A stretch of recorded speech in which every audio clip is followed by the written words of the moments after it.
Hello everybody, I had quite a tired day, so this is a more convenient way for me to talk than if I actually had a webcam or a browser page open. This is just me going about my regular Final Fantasy business while we have a conversation. I hope you do not mind.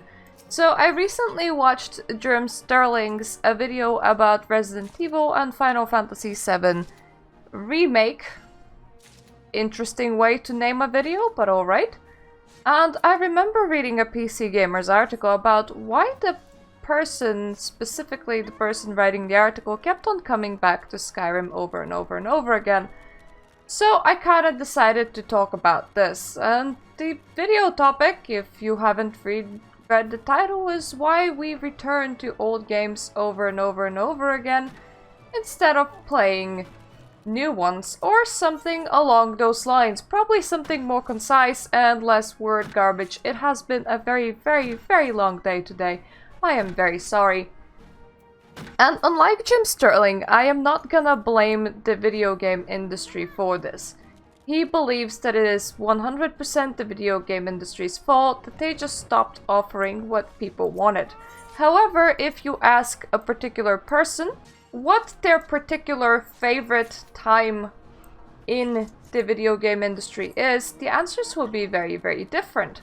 For me, it's probably 2004 or 2006. I forgot which one of this it is, but it is when Vampire the Masquerade Bloodlines released, it's when Elder Scrolls Oblivion released, it's when The Sims 2 released. For somebody else, it's actually gonna be later or earlier. Some people were really into Skyrim, that released in 2011. Some people are really into Deus Ex. Some people like games from the 90s. It will be very different from person to person. And it is to do with what kind of situation we were in at the time, how many games we had at a time, and the level of scrutiny that we submitted the games to. For example, Vampire the Masquerade Bloodlines has been known to be very broken and required community patching to even be playable. Elder Scrolls Oblivion has been accused for being very samey, for not having the flavor that Morrowind had, and for abandoning and downgrading quite a few systems that Morrowind had that it no longer had. If you follow the trend, you're gonna see the exact same things with Skyrim. It had a lot less spells than Oblivion did.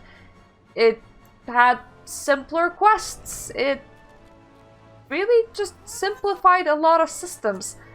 And depending on who you ask, the person will see the game that's in front of them in the future to be the worst one, and they will see the one that they loved personally to be the perfect one. Despite the flaws, I love those games and they will always be my favorites. But if you ask me what have I been playing for the past few years, it would most definitely be games from the last decade exclusively. Yes, I return to old titles here and there, and yes, I am very... I can't really say pessimistic. I'm more critical of titles these days than I was when I was a child, and while the games that I played as a child has left a deep impression into me, so much that they're my favorite games up until now, because I never stopped searching, I keep on finding new things to like. If I go through my purchase history, in the past 2 years, from big companies, I have played and enjoyed Vampire. I have played and enjoyed Call of Cthulhu 2018, probably more than Call of Cthulhu Dark Corners of the Earth, which I also played. That is a much older title. I have played and enjoyed and still have and plan to return to Planet Zoo. And I had played and enjoyed Ni no Kuni 2. And you might be like, oh, it's just 4 games in 2 years. And yes, but that's kind of the point. When you were a child, you didn't have all of those games. Your favorite moment in the gaming history, I guarantee you didn't have hundreds of games. You had, what, maybe 10 that you would constantly play. And those 10 weren't from the same year.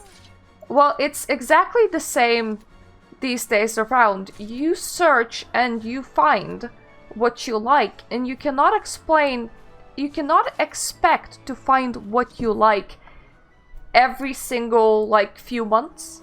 You would expect a couple of titles a year, and we are still getting a couple of titles a year.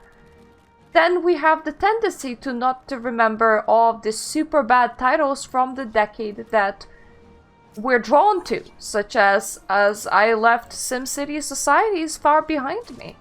I know that there have been quite a few controversies with game magazines reporting games to be very good and very positive when they weren't, when they were seen as pretty bad. And the titles that I personally love, that I just listed, 2 out of 3 of them would probably have mixed reviews. And it's exactly the same in these days. And yes, the industry did change. Yes, the industry does have loot boxes now. Yes, the industry does have scummy practices such as DLC upon DLC. But I bet you anything, if you search, you will find something to enjoy.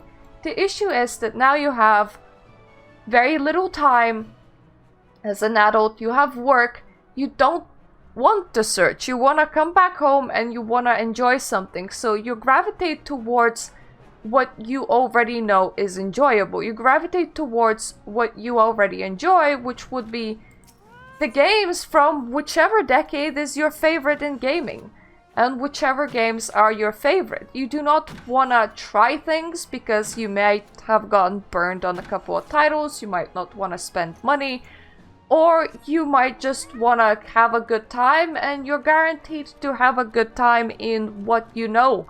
That's why people stick with specific games for such a long time. But it's not necessarily the industry that has caused you to do this. It's you. It's you because you don't want to try and you don't want to search and you don't want to give the opportunity to the new things, or when you do, you are a lot more critical of them nowadays than you were when you were a child. And I am not saying that, once again, that the game industry is completely not to blame. They do have very scummy practices, and they do release junk, but just from this year alone, games that I have not played, but, well, year, consider that not to be 2020, consider that to be an actual 365 days. So what has released so far? Well, we had the new Jedi game, Jedi Star Wars game. I have heard that a lot of people really enjoyed that one. God damn you, person. That was my pew pew. Oh well. Greedfall? A lot of people really liked Greedfall. And it's not a game that I played, but I've heard that a lot of people really enjoyed it. And that's how it goes. Not everything that comes out will be for me, not everything I will try out, but not everything that comes out is bad. And that's how it always was. You were not flooded with good games. You had several big releases a year that you looked forward to. And it's the exact same way now. And if you cannot find what you're looking for in AAA, do consider trying out indies. A lot of games that I am actively looking forward to, and a lot of games that I actively enjoy and enjoyed, indies. And they were not games that I came in expecting to enjoy, well, at least not all of them. Seal Fledge, I did a review on that little game. I want to let's play it at some point. I invested 20 hours into a child raising sim. I really loved it. I did not expect to really love it. Cook Serve Delicious 3 I expected to really like, and I liked it a lot more than I expected to like it. I am awaiting a puppy rescue simulator, essentially. It's a lovely 2D game. I don't know will I be disappointed in it or not. but I am gonna be giving it a try because it's a kind of game that might be something that I like. And that's how I operate, and that's how I ended up not becoming mad at the gaming industry and not becoming mad with the world, because I do enjoy games in the current year. I know that that is a very weird thing to say, but I do enjoy games in the current year, and I do believe that you guys, you should give them a try. I understand why you wouldn't, but I do believe that you should. So there you go, that is my input on the whole situation.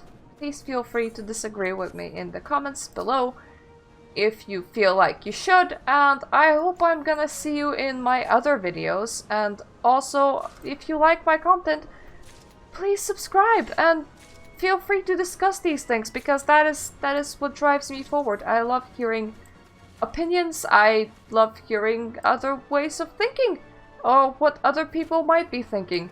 So yeah, thank you for watching, everybody.